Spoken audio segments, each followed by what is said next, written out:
Ya. Assalamualaikum warahmatullahi wabarakatuh. Hari ini saya ditemani oleh Pak Charlie. Ya, Pak Charlie ini seperti yang kita ketahui, akhir-akhir ini memang banyak sekali disebut-sebut karena beliau adalah salah satu korban juga dari PIK 2 ya. Jadi ini Pak Charlie ini adalah salah satu pembuktian bahwa yang bergerak di sini, kami bukan mengenai rasis, tapi kami melawan karena kezoliman yang memang begitu kental yang ada terjadi di PIK 2 ya, intimidasi, perampasan, pencemaran nama baik, dan banyak lagi hal-hal yang di sana masih banyak, dan juga belum lagi intimidasi dengan preman. Dan hari ini saya ketemu sama Pak Charlie setelah saya habis memberikan SP di Mabes, kemudian karena insya Allah ARM akan membuat aksi bersama yang berupa konvoy dengan judul satu gerakan bersama menuju Indonesia yang berdaulat. Kami kita akan konvoy bersama mengunjungi 4 titik, dan di sini saya dengan kerendahan hati mengajak Pak Charlie untuk gabung bersama kami karena kita harus menyuarakan ketidakadilan ya Pak ya, terhadap apa yang terjadi, karena banyak banget rakyat yang tidak tahu apa yang terjadi dengan Indonesia, apa yang terjadi dengan rakyat Banten. Kita tidak usah bicara mengenai masyarakat Rempang yang jauh ya, tapi Banten yang mungkin hanya berapa jam dari Jakarta, itu banyak yang tidak tahu, yang tidak mengerti. Dan hari Selasa itu adalah tugas kami untuk mengedukasi bagaimana kedaulatan kita. Kalau kita tidak berusaha sekarang, akan lepas. Ya, ingat, tidak ada tanah negara, yang ada adalah tanah rakyat. Jadi di sini kita akan ditemani oleh Pak Charlie sebagai bukti bahwa kita Indonesia bersatu. Kita di Indonesia bersatu untuk memerangi kezoliman, untuk memerangi para mafia tanah, para penguasa oligarki yang hanya memikirkan untuk kepentingan mereka sendiri saja. Mereka tidak peduli kepada rakyat. Pak Charlie adalah salah satu rakyat Indonesia yang ikut dirugikan. Jadi kita akan bersama-sama, kita akan berteriak, dan sebagai bukti bahwa tidak ada isu rasis di sini. Kita bergerak atas nama Indonesia yang berdaulat. Itu aja dari saya. Terima kasih. Mungkin Pak Charlie mau nambahin sedikit? Iya. Sebenarnya saya sangat bersyukur ya, sekarang ini gerakannya sudah hampir mungkin sepertiga dari Indonesia kali ya. Iya, betul. Ini tidak mungkin terjadi apabila tidak ada isu yang benar-benar menjadi masalah berat. Ya. Saya mulai perjuangan ini sejak 2013 dan waktu itu pembebasan di sana tuh masih sedikit. Jadi masih satu persatu dan kita itu mau teriak itu susah sekali. Ya. Susah. Kalau dilihat dari jejak digital saya, cerita kita udah masuk ke dalam Gatra, udah masuk ke dalam Tempo, website, udah masuk ke dalam Keadilan, majalah Keadilan. Jadi rekam jejaknya sudah ada dari dulu. Namun kenapa gerakan ini sekarang bisa begitu masif? Karena problemnya semakin besar. Apabila kita biarkan, problem ini akan menjadi jauh lebih besar dan tidak bisa dikendalikan lagi. Jadi ini memang sudah waktunya semua orang itu bersuara dan semua orang itu bergabung untuk melawan ketidakadilan. Gitu. Oke, jadi ini juga salah satu kealpaan kita ya. PIK 1 ini dengan adanya PIK 2 itu kan dimulai oleh PIK 1. Di situ kita masih belum mengerti dengan apa yang terjadi. Benar seperti Pak Charlie bilang, mungkin karena nuansa juga ya, atau karena politik atau segala macam, yang pada akhirnya itu kita tahunya PIK 1 sudah jadi. Di situ pernahkah kita terpikir kemana masyarakat yang dulu ada di PIK 1? Pernah terpikirkah kita? Nah, kita tidak mau terjadi hal yang sama dengan PIK 2 dengan cakupan yang lebih luas lagi. Ya, yang itu dan belum lagi ditambah lagi dengan isu-isu pemagaran laut, kemudian sertifikat laut di sertifikat segala macam, ini harus diuraikan satu-satu. Dan Tapi yang paling penting adalah jangan pernah merebut tanah rakyat. Itu aja. Betul. Ya. Dan saya ceritakan sedikit apa yang terjadi kepada kami. Kami itu sudah 2 kali diberikan penawaran jual beli oleh dari pihak pengembang. Namun karena penolakan tersebut, apa yang dilakukan? Pertama, saya dikriminalisasi. Kedua, SHM kami yang sudah 35 tahun dibatalkan begitu saja oleh BPN. Dan itu sudah jelas-jelas melanggar PP 18 2021 kalau nggak salah. Pak Nusron Wahid sudah bilang, sertifikat yang sudah lebih dari 5 tahun tidak bisa dibatalkan tanpa putusan pengadilan. Nah, dalam kasus saya, segitu aja, segitu gampangnya dari BPN menerima permohonan untuk pembatalan sertifikat kami. Dan sudah pasti ini suatu hal yang mungkin bukan terjadi pada saya sendiri, mungkin juga pada orang lain. Jadi kalau kita biarkan ini seperti ini terjadi, maka akan ada banyak pelanggaran-pelanggaran yang lain. Dan kasihan juga yang beli.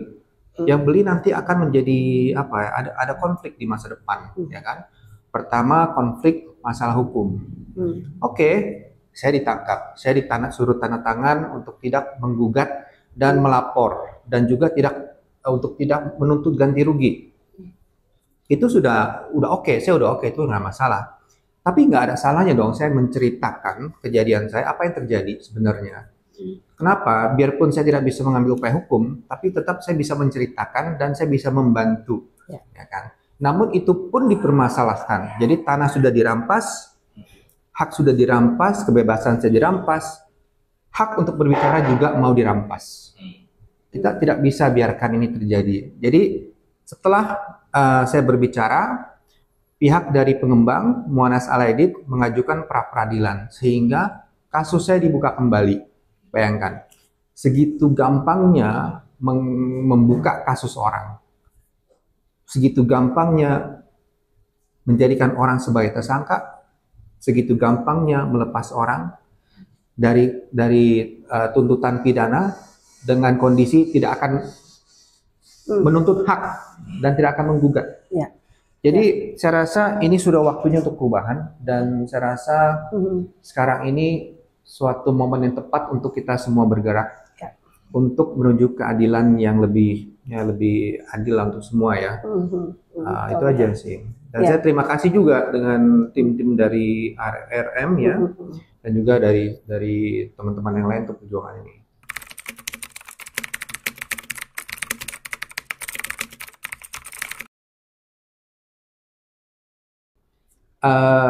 Semua perjuangan kita sebenarnya intinya sama. Tujuannya sama. Ya, sejalan. Jadi saya juga kadang-kadang bingung, ini kok emak-emak bisa segitu semangatnya berjuang untuk, maksudnya apa? Maksudnya ya mereka nggak ada kepentingan di sana, nggak ada tanah di sana setahu saya ya. Iya, betul. Tapi yang mereka perjuangkan itu adalah untuk keturunan-keturunannya. Dan ini juga suatu hal yang saya perjuangkan juga. Saya tidak mau anak-anak saya tinggal di negara di mana mereka berasa tidak aman. Haknya kapanpun bisa dirampas. Itu tidak boleh. Ini yang saya perjuangkan.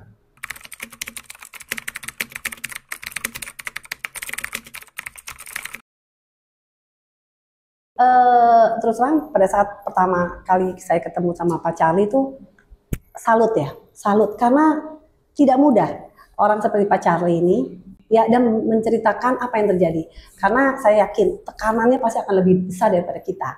Itu satu ya.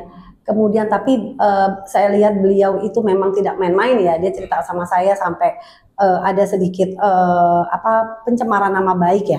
Yang maksudnya itu juga tidak bagus untuk anaknya gitu ya. Itu saya punya dari salut menjadi kagum, menjadi appreciate gitu loh. Ya ini orang-orang seperti inilah yang negara tuh harusnya tuh ada ya untuk kita. Tapi kan selama ini kita belum merasakan kehadiran negara dalam masalah ini ya. Walaupun Presiden sudah bicara tentang PSN itu melanggar segala macam, tetapi belum ada tindakan tegas dari aparat-aparat yang ada di lapangan. Ya, jadi itu, dan memang seperti yang Pak Cari bilang, ini melibatkan keseluruhan aparat jajarannya, mulai dari BPN, dari lurah, dari segala macam gitu. Itu tuh semuanya tuh PSN. Jadi memang tidak mudah, tapi bukan berarti tidak bisa. Ya, saya yakin, saya benar. Saya tidak punya kepentingan apa-apa. Saya juga tidak punya tanah.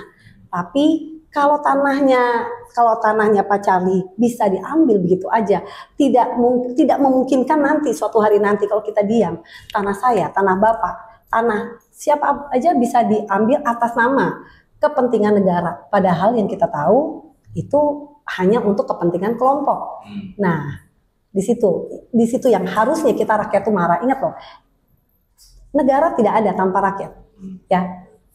Dan kita kembalikan lagi, kedaulatan paling tinggi itu ada di mana? Ada di rakyat.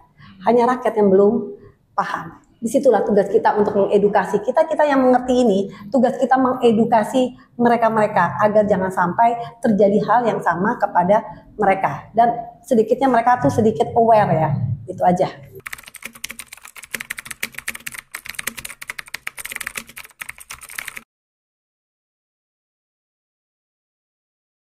Apa yang terjadi sekarang ini kalau kita kaitkan dengan Jokowi, kalau saya selalu bilang ini adalah Jokowi efek. Jokowi efek selama 10 tahun memerintah ya. Ya, inilah yang terjadi ya.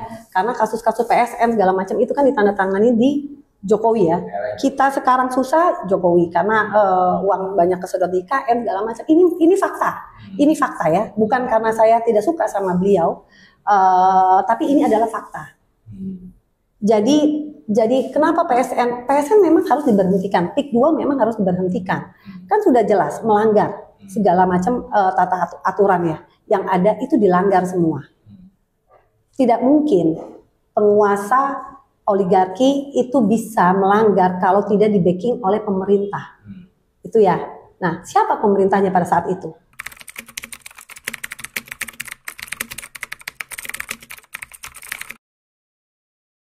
Pada saat aksi, saya akan memberikan karpet merah untuk Pak Charlie untuk naik ke Mokom, untuk menceritakan apa yang terjadi kepada beliau. Ingat ya, ARM itu, panggung ARM selalu ada di jalan.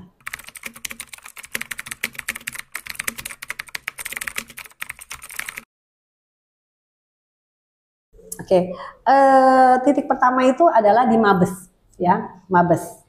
Titik pertama kita akan ke Mabes, kemudian kedua kita akan konvoy dari Mabes kita ke KPK, ya. Di KPK itu nanti sudah banyak ya sebetulnya ya teriakan-teriakan adili Jokowi, tangkap Jokowi, dan kemudian mendesak KPK untuk menangkap Jokowi, tapi kan belum ada sama sekali. Jadi kami sebagai emak-emak, kami secara simbolis kami akan memberikan Jokowi kepada Humas KPK untuk diterima. Setelah dari situ kami akan konvoy lagi menuju istananya Wapres. Istana Wapres karena seperti yang kita tahu job desk-nya wakil presiden itu adalah urusan lokal, domestik. Apakah pernah wakil presiden itu berbicara tentang PIK 2? Setahu saya enggak. Ya, jadi kami hanya bertanya, masih ada nggak gitu, itu aja. Terus kemudian baru kemudian kita ke Angkatan Laut, itu ada titik terakhir kita. Kita hanya mendukung dan kita berterima kasih dan kita meminta kepada para marinir di sana untuk menjaga kedaulatan laut kita. Untuk siapa sih? Ya untuk anak cucu kita lah. Iya sih, memang itu poin yang sangat krusial ya. Kenapa sampai saat ini pemerintah belum turun tangan secara tegas? Mau sampai kapan? Betul. Mau sampai kapan? Mudah-mudahan dengan adanya kita besok ya, tanggal 25 itu akan bisa membuat suatu gerakan lagi, artinya gini, ke depannya itu adalah tindakan nyata. Jadi udah tidak usah lagi orasi, tapi mana sih tanah kita yang memang harus rebut-rebut gitu. Dan mudah-mudahan juga kita bisa ikut merebut tanahnya Pak Charlie. Tapi saya yakin Pak Presiden Prabowo pasti bertindak segera. Karena kan beliau sudah bilang dia berpihak pada rakyat kecil. Nah, tunjukkan itu dan saya yakin itu akan terjadi segera dalam waktu dekat, saya yakin. Aku juga yakin. Ya. Jadi berarti jangan lupa tanggal 25 kalau Anda memang peduli terhadap negeri kita, negeri Indonesia. Ingat 2025 adalah tahun kemenangan untuk rakyat. Rakyat itu siapa sih? Saya rakyat, Pak Charlie rakyat. Kita semua adalah rakyat yang merasa terzolimi. Waktunya kita untuk bangkit. Kita harus kalahkan oligarki dan siapapun yang tidak pro kepada rakyat. Rakyat itu besar, rakyat itu kuat kalau kita memang bersatu. Semua harus kita mulai dari diri kita sendiri. Jangan pernah nunggu tetangga atau siapapun. Dan orang yang lemah itu adalah orang yang menitipkan masa depannya ke bahunya temannya sendiri. Jadi kitalah yang harus menyelamatkan masa depan anak cucu kita, dan juga kitalah yang harus menjaga negara. NKRI adalah harga mati. Kalau NKRI harga mati itu kita suka dengar ya, slogan itu. Aku pikir inilah sekarang kita menentukan kalau NKRI harga mati, bukan untuk siapa-siapa tapi untuk rakyat. Itu aja. Terima kasih. Wassalamualaikum warahmatullahi wabarakatuh. Masih. Aduh, gue nggak nafas nih.